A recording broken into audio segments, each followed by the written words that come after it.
Selamat pagi Bapak Ibu Saudara sekalian. Selamat datang dalam acara Sarapan Sabda bersama saya Pak Sabarman. Sarapan kita pagi hari ini dari 1 Tesalonika 2 ayat 1 dan 2. Demikian firman-Nya. Pelayanan Paulus di Tesalonika. Ini di Paulus menceritakan pelayanannya, flashback ya, ceritanya pada waktu melayani di Tesalonika seperti ini, ayat 1 dan 2. Kamu sendiri pun memang tahu, saudara-saudara, bahwa kedatangan kami di antaramu tidak sia-sia. Tetapi sungguh pun kami sebelumnya seperti kamu tahu telah dianiaya dan dihina di Filipi. Namun dengan pertolongan Allah kita, kami beroleh keberanian untuk memberitakan Injil Allah kepada kamu dalam perjuangan yang berat. Jadi Paulus datang ke Tesalonika mengabarkan Injil tidak sia-sia karena terbukti ada jemaat Tesalonika. Nah, kesananya itu sesudah dihina, sebetulnya digebuki, dianiaya, digebuki, kemudian dicambuk, kemudian dirantai, di penjara. Tapi sesudah dengan pertolongan Tuhan dilepaskan, dia berani, tetap berani memberitakan Injil. Bahkan di penjara dia nyanyi-nyanyi. Jadi di tengah-tengah penderitaan dia berani memberitakan Injil, berani menghidupi iman Kristennya, imannya kepada Tuhan Yesus sebagai Tuhan dan Juru Selamat.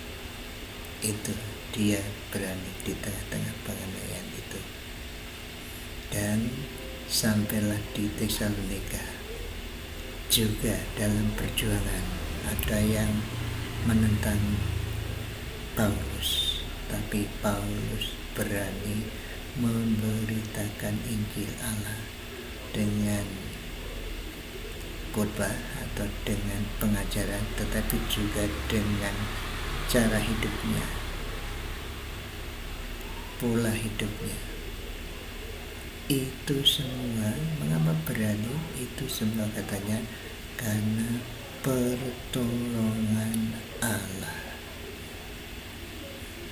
Karena pertolongan Allah di tengah-tengah penganiayaan pun yang berat pun, Paulus berani memberitakan Injil Allah.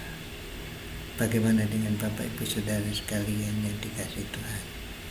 Tidak seperti Paulus, memang ada penderitaan di sekitar saudara, mungkin ada yang menghina saudara jadi orang Kristen, mungkin hanya sekedar tidak setuju, tidak sepaham, salah paham. Tapi ada saudara-saudara kita yang memang menderita, membangun gereja dihalang-halangi, seperti itu, kebaktian dihalang-halangi, ada yang seperti itu. Tapi Bapak Ibu Saudara mungkin tidak seperti itu. Apakah Bapak Ibu Saudara masih berani memberitakan Injil dengan cara menjalani kehidupan Kristen, dengan kata-kata, dengan perbuatan? Puji Tuhan.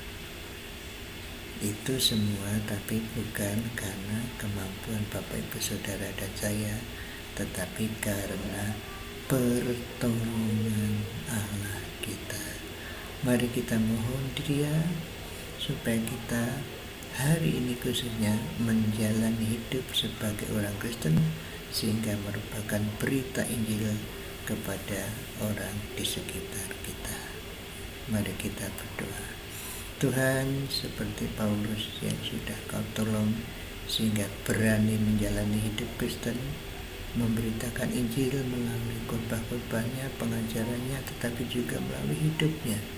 Biarlah kami hari ini menjalani hidup kami seperti Paulus, sehingga kami juga mengabarkan Injil. Beri kami pertolongan untuk menjalani hidup semacam itu ya Tuhan, khususnya pada hari ini. Dalam nama-Mu ya Tuhan, kami mohon kekuatan untuk menjalani kehidupan yang memberitakan Injil ini. Amin. Selamat berkarya Bapak Ibu Saudara sekalian. Tuhan Yesus memberkati Bapak Ibu Saudara dan saya.